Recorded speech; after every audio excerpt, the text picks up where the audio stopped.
Hello everyone, welcome to HP code genius YouTube channel. Interview question और answer की series में आज हम नोड जेएस के नेक्स्ट पार्ट को डिस्कस करने आए हैं। तो चलिए डिस्कस करते हैं हम नोड जेएस क्वेश्चन को। ये है हमारा पहला क्वेश्चन। पहला क्वेश्चन है what are the modules in node JS. अगर हम मॉड्यूल्स की बात करें तो ये कुछ नहीं है, एक तरह का जावास्क्रिप्ट लाइब्रेरी होती है जो कि नोड जेएस एप्लीकेशन को उसके फंक्शंस को लिखने के काम आती है। अगर हम बात करें जो मॉड्यूल होते हैं, it includes node JS application use the required function with the parenthesis containing the modules name. मतलब जब कभी भी आप मॉड्यूल को इंपोर्ट करना चाहते हो तो आपको हमेशा रिक्वायर के अंदर उसको यूज करते हो विद द डबल कोट्स और उस पैकेज का नाम। ठीक है, फिर नेक्स्ट पॉइंट आता है node JS has many modules to provide the basic functionality needed for the web application.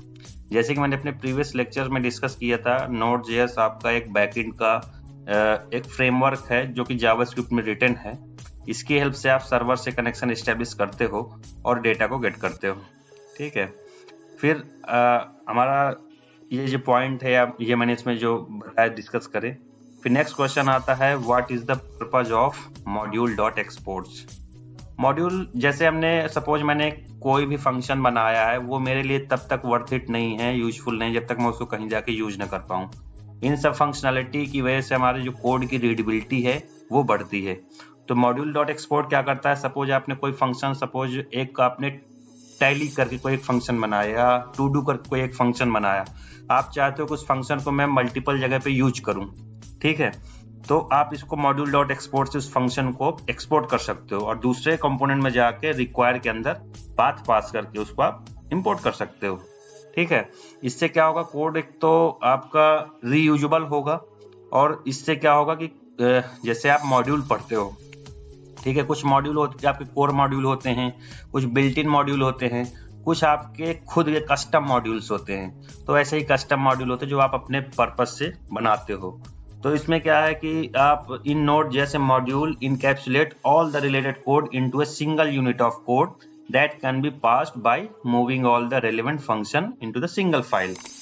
You may export a module with the module and export the function which let it be imported into another file with needed keyword. यही जो मैंने आपको अभी discuss करा, ये सब चीजें इसमें प्रोवाइडेड हैं। फिर नेक्स्ट क्वेश्चन आता है why is the Node.js preferred over backend technology like Java and PHP। देखिए इसके कुछ रीजंस हैं। पहला रीजन से अगर हम बात करें, नोड जेएस जो है वो काफी फास्ट है। दूसरे रीजन की बात करें, node JS package manager has over 50,000 bundles available at the developers disposals. इसमें बंडल्स 50,000 से ज्यादा बंडल्स हैं। थर्ड पॉइंट की अगर हम बात करें तो perfect for the data intensive real time web application as node JS never wait for an API to return the data. जैसे कि प्रीवियस लेक्चर मैंने डिस्कस किया था, with the help of the callback function, async await. Node JS basically event driven architecture को follow करता है। ठीक है, तो इस आर्किटेक्चर में क्या होता है कि हमें जो टास्क हमारे होते ज्यादातर वो किसी भी प्रोसेस इंडिपेंडेंट होते हैं हमारे टास्क। ठीक है, नेक्स्ट पार्ट आता है हमारा, नेक्स्ट पॉइंट है better synchronization of the code between server and client due to same code base. अब जैसे फ्रंट एंड में आपने सपोज कोई एक फ्रेमवर्क रिएक्ट यूज किया, ठीक है, और बैक एंड में आपने ये यूज किया नोड को, तो क्योंकि आप जावास्क्रिप्ट में माहिर हो तो आपके लिए जो कोड की फैमिलियरिटी है वो दोनों जगह सेम होगी। तो यूजर जो आपका डेवलपर एक्सपीरियंस है वो बहुत अच्छा होगा। इससे आउटपुट और एफिशिएंसी भी काफी इंप्रूव होती है। लास्ट पॉइंट इसमें आता है कि easy for the web developers to start using node JS in their projects as it is a JavaScript library. यही पॉइंट जो मैंने अभी डिस्कस करा। फिर नेक्स्ट पॉइंट आता है which database is more popularly used with the node JS. मतलब देखिए वैसे तो डेटाबेस बहुत हैं। अगर डेटाबेस के हम उसमें फ्लो की बात करें कि कितने प्रकार के डेटाबेस होते हैं, दो तरीके के होते हैं बेसिकली। एक तो आपका स्ट्रक्चरल डेटाबेस हो गया, फिर एक आपका हो गया जिनका कोई स्ट्रक्चर नहीं होता। NoSQL डेटाबेस कह सकते हो इनके। और दूसरे टर्मिनोलॉजी की बात करें जो आपकी स्ट्रक्चरल डेटाबेस होता है, यानी आपका रिलेशनल डेटाबेस, मतलब कोई भी डेटा एक दूसरे डेटा से रिलेट करेगा, यानी टेबल के बेसिस पे डेटा सेव होगा। सपोज आपकी स्टूडेंट टेबल है, फिर उसके स्टूडेंट की डिटेल्स होंगी, ऐसे मतलब आप जो भी डेटा सेव करोगे स्ट्रक्चरल में वो एक टेबल के अंदर डेटा सेव होगा। वहीं NoSQL डेटाबेस होता है, वहां पे मतलब हम टेबल को किसी टेबल में नहीं सेव करते हैं किसी भी डेटा को। उसके कुछ एग्जाम्पल है आपके, MongoDB एक उसका कॉमन एग्जाम्पल है। Node.js में मोस्ट पॉपुलरली MongoDB यूज होता है। MongoDB बेसिकली एक NoSQL cross platform document oriented database है जो कि आपको हाई परफॉर्मेंस, हाई अवेलेबिलिटी और इजी स्केलेबिलिटी प्रोवाइड करता है। नेक्स्ट क्वेश्चन आता है, what are the some of the most commonly used libraries in the Node.js। कुछ लाइब्रेरी की अगर मैं बात करूं तो देखिए दो कॉमन लाइब्रेरी है जो Node.js में यूज होती है। पहली एक तो Express.js हो गया। Express.js में क्या होगा कि it is a flexible Node.js web application framework that provides a wide set of features to develop web and mobile applications. ये बेसिकली Express.js की हेल्प से आप क्या कर सकते हो, basic server creation, listening application, basic setup आप Express.js से कर सकते हो। फिर सेकंड आता है डेटाबेस से कनेक्शन एस्टेब्लिश करने के लिए Mongoose यूज होता है। तो Mongoose is also Node.js web application framework that makes it easy to connect an application to a database. Next question आता है, what is the command use to import external libraries. अब जैसे मैंने पहले question में बताया कि जो आपके मॉड्यूल्स होते हैं उसको यूज करने के लिए आपको रिक्वायर फंक्शन का यूज करना पड़ता है। सपोज आप कोई फंक्शन को यूज करना चाहते हो तो आपको रिक्वायर फंक्शन के अंदर उसको डबल कोट के अंदर उसका नाम प्रोवाइड करना पड़ेगा। फॉर एग्जांपल आप HTTP को यूज करना चाहते हो तो यहाँ पे आप देखो HTTP में मैंने क्या किया, वेयर HTTP, और यहाँ पे मैंने पैकेज का नाम लिख दिया इसमें HTTP में। तो ऐसे रिक्वायर बेसिकली फंक्शन है जो कि हेल्प करता है आपको किसी भी कंपोनेंट को, चाहे कोर हो या आपका बिल्ट इन हो या आपका कस्टम मॉड्यूल हो, सबको आप इंपोर्ट कर सकते हो। This will load the HTTP library and the single exported object through HTTP variable. Now that we have covered some of the important beginner level questions, अब हम इसमें कुछ एडवांस क्वेश्चन देखेंगे। नेक्स्ट क्वेश्चन आता है, what does the event driven programming means. Event driven की अगर हम बात करें तो an event driven programming approach uses events to trigger various functions. An event can be anything such as typing a key or clicking a mouse, hovering over anything before unload. Suppose if you are making anything can be event. Okay, a callback function is already registered with the element executes whenever an event is triggered. Okay, फिर next question आता है, what is the difference between process.nextTick and setImmediate। देखिए ये इनका जो basic difference आता है ये एग्जीक्यूशन लेवल पे आता है। This the distinction between method and product, this is accomplished through the use of nextTick and setImmediate.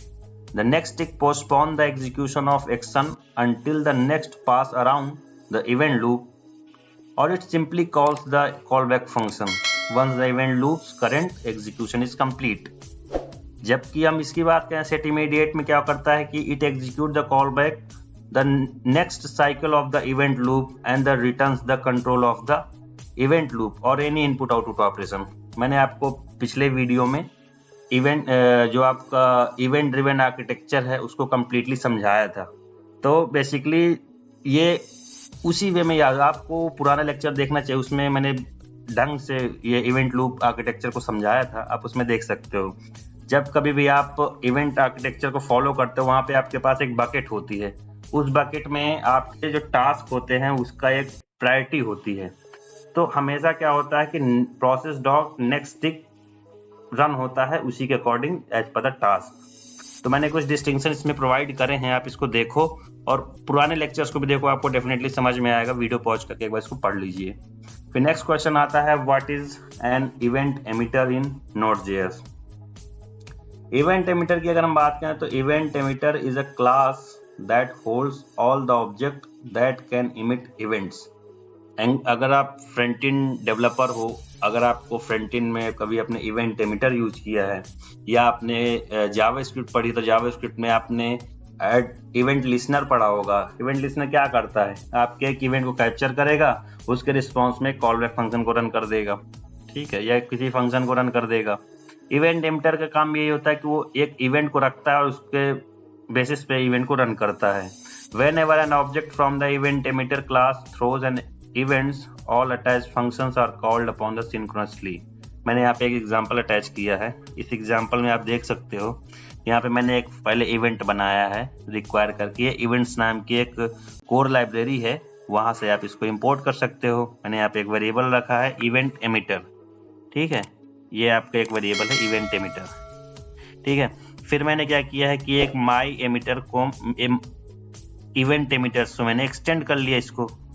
अब इसमें मैं क्या करूंगी, इसका मैंने ऑब्जेक्ट बनाया यहाँ पे माई एमिटर करके। अब माई एमिटर डॉट ऑन, कभी भी आप जब इवेंट को कॉल करोगे तो कॉल करने का फंक्शन होता है ऑन, तो माई एमिटर डॉट ऑन, और कौन सा इवेंट आपको करना है, इवेंट का नाम, सपोज क्लिक इवेंट है या होल्ड इवेंट है, रिक्वेस्ट इवेंट है, कुछ भी इवेंट है, और यहाँ पे कॉल बैक फंक्शन ने कॉल करा है। ये कॉल बैक फंक्शन है कि सपोज मेरा क्लिक इवेंट आया, तो क्लिक इवेंट पे क्या होगा वो आपका डिफाइंड होगा इस कॉल बैक फंक्शन के अंदर, और फिर इस ये चलेगा तभी जब आप उसको इमिट करोगे। तो माई इमिटर डॉट इमिट और प्लस इवेंट का नाम ब्रैकेट में। फिर नेक्स्ट क्वेश्चन आता है what is the packet dot JSON.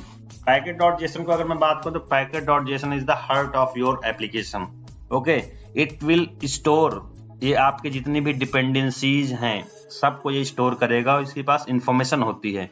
The packet dot JSON file is the heart of Node.js system. This file holds the Meta data of the particular project. The packet JSON file is found in the root directory of any node application or the module। अब जैसे कह सकते हो this is what the packet dot JSON file looks like immediately. अब इसमें file मैंने इसमें लगाई नहीं है, बट आप कभी भी कोई एप्लीकेशन बनाओगे या जैसे आप npm init लिखो, जैसे ही आप npm init कमांड डालोगे तो आपको पहली ही फाइल पैकेट डॉट जेसन बन के आएगी। वहां पे आप ऑथर लिखोगे, कौन कौन सी डिपेंडेंसी रखना चाहते हो, उसके बाद में बेसिक स्क्रिप्ट कौन कौन सी होगी, सब आप पैकेट डॉट जेसन के अंदर डिफाइन करते हो। So guys, that's it for this part. We will meet in our next lecture. So stay tuned with us. Thank you so much.